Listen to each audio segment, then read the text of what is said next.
শুভ সকাল আমার সকল বন্ধুদের, কাছে এবং দূরে যে সমস্ত বন্ধুরা আছো, আশা করি তোমরা সবাই ভালো আছো।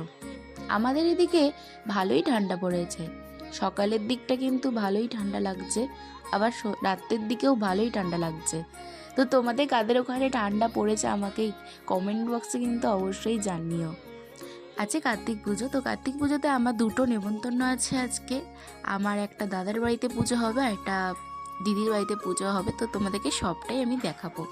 তো আমি তোমাদের সকালে বলেছিলাম যে আজকে আমার কার্তিক পুজো নেমন্তন্ন আছে। তো ফার্স্টে আমি আমার দিদির বাড়িতে চলে এসেছি। তো দিদির বাড়িতে কার্তিক পুজোর এই আয়োজন হয়েছে। এরপরে জামাইবাবু পুজোতে বসবে।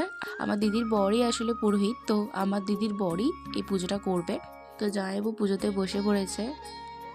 এইবারে কার্তিক পুজোটা দিদির বাড়িতে তৃতীয় বছরে কার্তিক পুজো। তো এই বছরের কার্তিক পুজোটা সত্যি খুবই খুবই স্পেশাল, খুবই আনন্দের দিদির কাছে আর আমাদের সকলের কাছে। কারণ দিদির কোল জুড়ে দিদির ফুটফুটে একটা মেয়ে হয়েছে, আমাদের সোনা মাম্মা এসছে। মাম্মাকে নিয়ে এইবারে প্রথম আমাদের কার্তিক পুজো। তো দিদির বাড়ি কার্তিক পুজো শেষ হওয়ার পর আমি যাব আমার দাদার বাড়ির পুজোতে।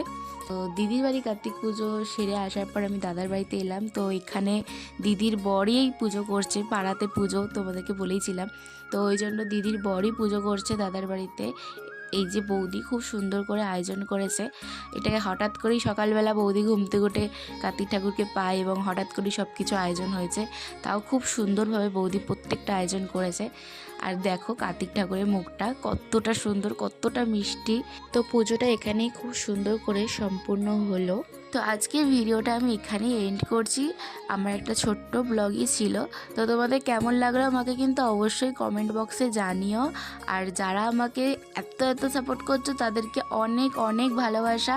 আর যেসব বন্ধুরা নতুন আছো প্লিজ আমার চ্যানেলটি সাবস্ক্রাইব করে দিও। আর তোমরা কেমন ভিডিও দেখতে চাইছো আমাকে অবশ্যই কমেন্টে জানিও।